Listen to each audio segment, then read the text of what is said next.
Olá, bom dia, Shalom Adonai. Estamos mais uma vez com o nosso encontro, um bom dia com Jesus. Que esse dia seja bom para você também nesta manhã, para nós, para todos aqueles que necessitam, da paz de Deus. Pois tem pessoas que se encontram numa situação muito adversa e às vezes tenta mesmo dar cabo da sua vida por não ter essa paz. Mas aconselho você a procurar Jesus. Jesus, Ele está vivo e está em nosso meio. Ele é Deus e é Senhor ainda. E nos deu uma promessa que nos últimos dias Ele virá para buscar o seu povo. E acho interessante que o Senhor me colocou uma palavra muito linda e maravilhosa nessa manhã para o seu coração. Porque às vezes as pessoas pensam que já está no céu para dentro. Sabe, irmãos, para entrar nos céus não é difícil, porque só depende de nós.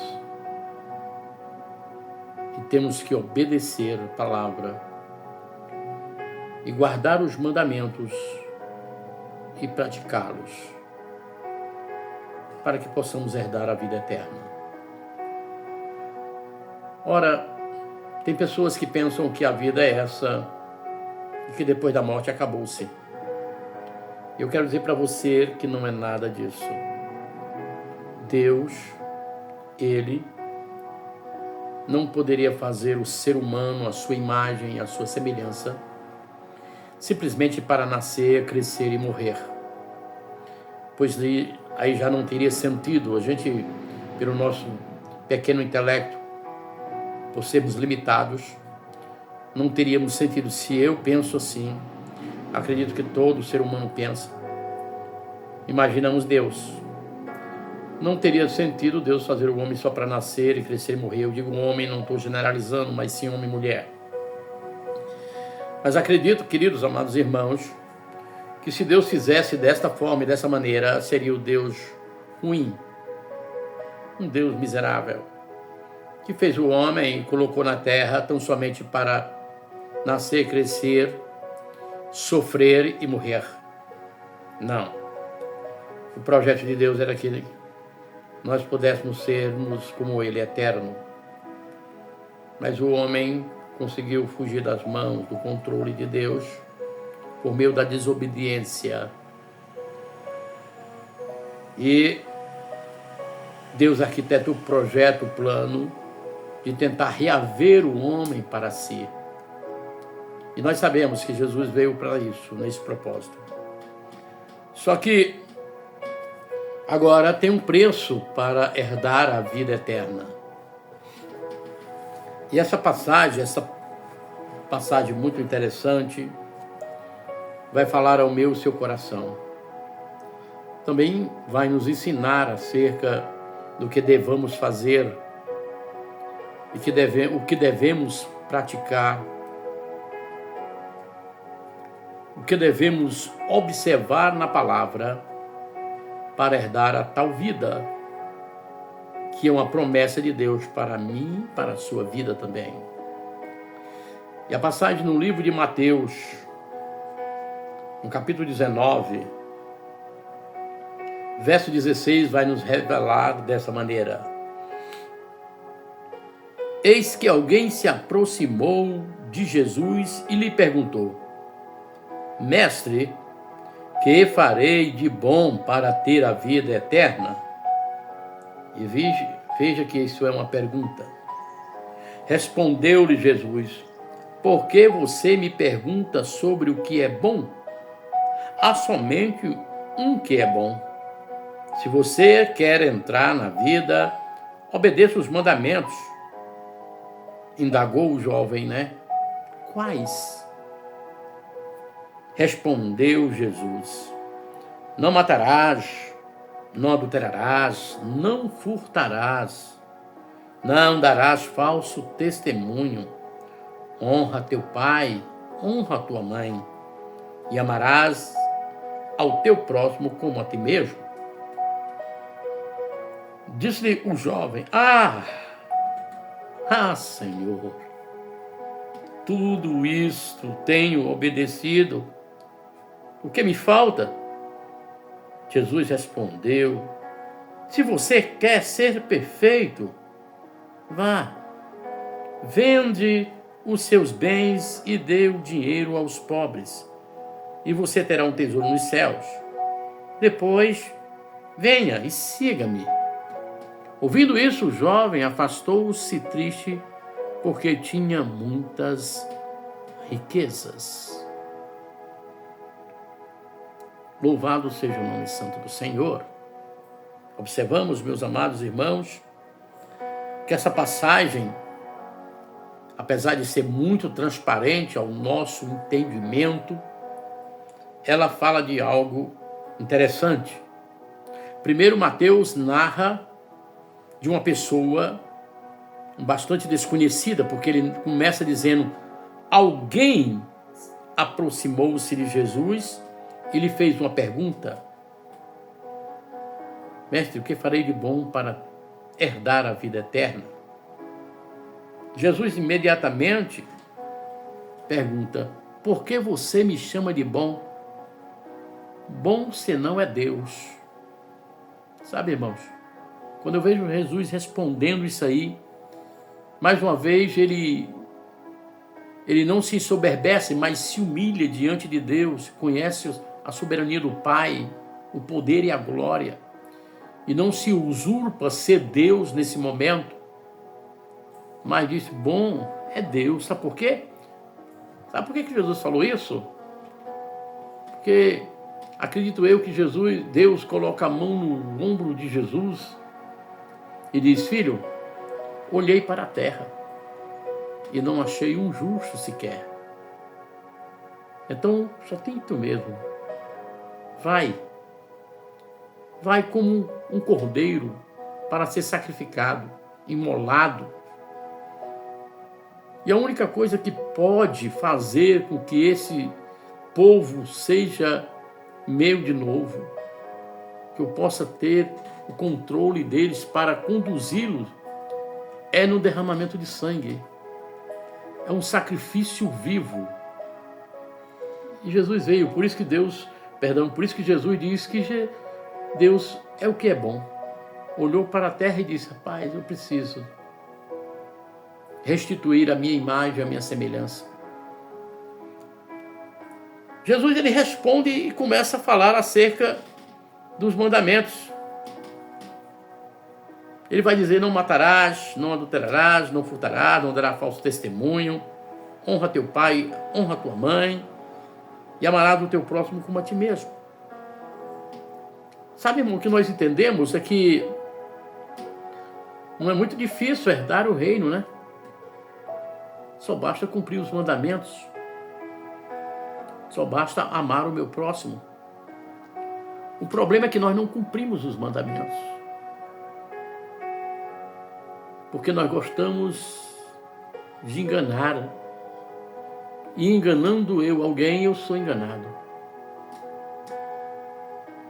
Porque não gostamos de amar muitas vezes o próximo. Pessoas às vezes desistem de ir até para o templo adorar o Senhor por causa de um irmão que não vai com a cara dele, né? Bem popular isso aí.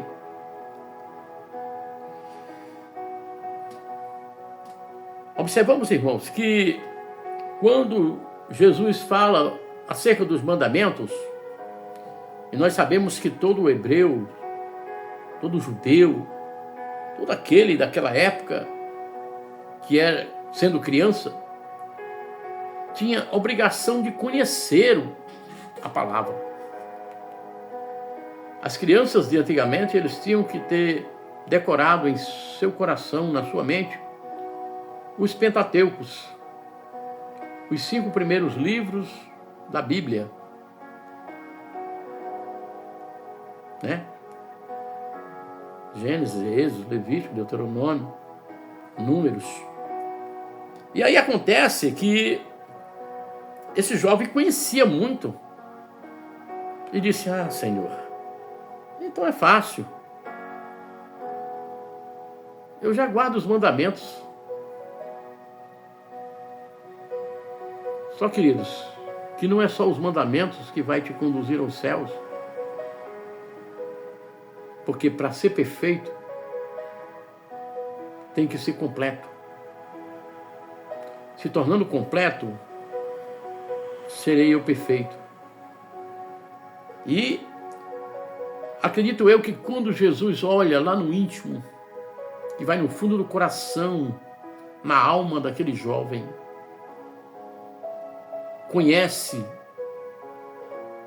sendo conhecedor Jesus de tudo e todas as coisas, logicamente, Jesus, ele simplesmente vai ver o que ele é apegado a mais. E demonstra-nos a palavra que ele é apegado ao vil metal, a mola mestra desse mundo. É o ganancioso. É aquele que quanto mais tem, mais quer. E esse é o problema de você perder a salvação. É por isso que Paulo, em suas epístolas, ele vai dizer assim: me acostumei a viver tanto em escassez como em abundância, porque só a tua graça me basta. Querido, viva pela graça. Favor imerecido, viva pela fé, não por vista. Não adianta você querer ter tudo nesse mundo, ganhar o mundo e perder a sua alma, como diz a palavra. Eu tenho um carro do ano. O ano está se acabando. E o meu carro do ano vai ficar velho um ano, então eu tenho que comprar um carro mais do ano de novo. Jesus olhou para aquele jovem e no íntimo da alma dele perguntou: você quer ser perfeito? Então vende os seus bens e dá o dinheiro aos pobres. E a Bíblia vai dizer: e depois de você fazer tudo isso, você terá um tesouro nos céus. Aquele tesouro que diz a palavra de Deus, que o ladrão não mina nem rouba e nem a ferrugem corrói. Aí depois de fazer tudo isso, aí você pode me seguir. Aí você pode levantar a mão e confessar: eu tenho Jesus. Conhecendo Jesus, a vida daquele jovem, ele recebeu, como no popular, uma paulada na muleira.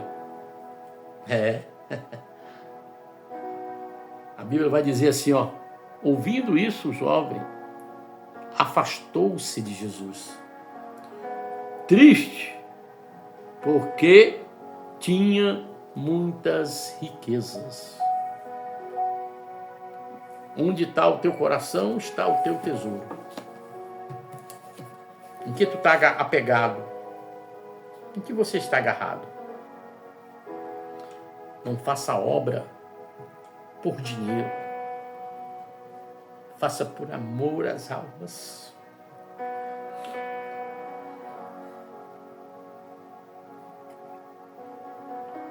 Faça por amor às almas que estão sedentas.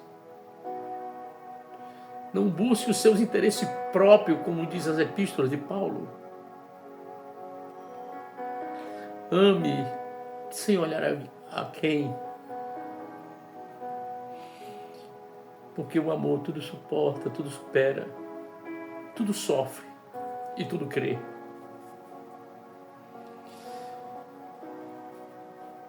Sabe qual é o melhor de tudo nessa vida? Não é ter bens materiais, não é ter riqueza, não é ter carro do ano, não é ter casa de praia.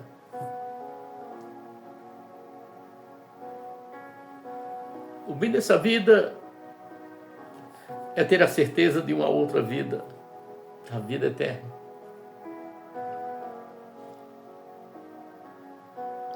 Vamos orar a Deus. Ó Deus Pai, Deus Filho e Deus Espírito Santo. Mais uma vez nesta manhã nos encontramos em Tua presença. E tudo Tu sabes e tudo vês. E conhece o meu conhece os nossos corações e sabe, Senhor, das nossas vidas. Sabemos que ninguém pode te enganar e que não vai entrar no céu de qualquer forma e qualquer maneira. Sabemos que por causa de muitos, o Evangelho tem sido envergonhado, escandalizado. Mas sabemos que ainda temos remanescentes, Senhor. Aqueles que fazem a Tua obra diferenciada, que prega não por interesse, mas por amor. Porque o próprio apóstolo Paulo vai dizer, muitos pregam por ganância, por soberba e por interesse. Que importa? Ou por amor? Que importa é que o Evangelho seja pregoado. E nós estamos vivendo a palavra que Paulo descrevera nesses livros sagrados. Que tem muito pegando por interesse, por ganância, por soberba. Mas tem muitos que pregam por amor. Que nós possamos pregar por amor. Ó Pai Santo, justo e amado, abençoa a Tua igreja na face da terra.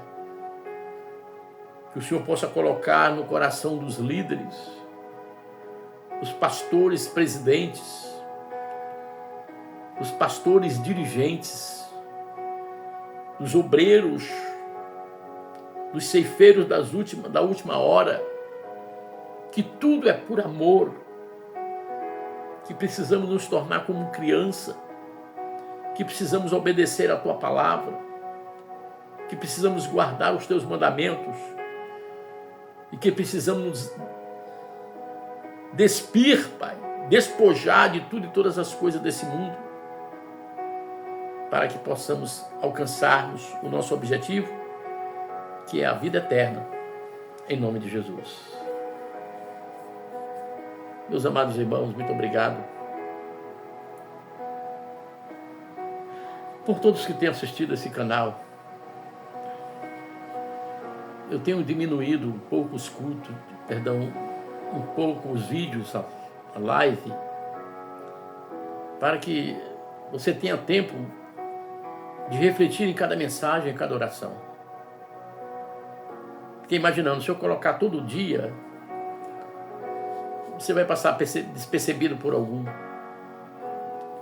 Mas não deixe de compartilhar. Peça alguém para se inscrever no canal. Alcançarmos mais vidas, por favor. Não se esqueça de comentar,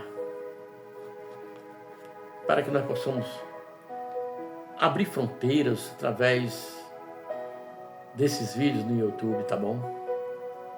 Quero agradecer a todos em nome de Jesus. Muito obrigado. Até amanhã, se Deus permitir. Shalom Adonai e um bom dia com Jesus.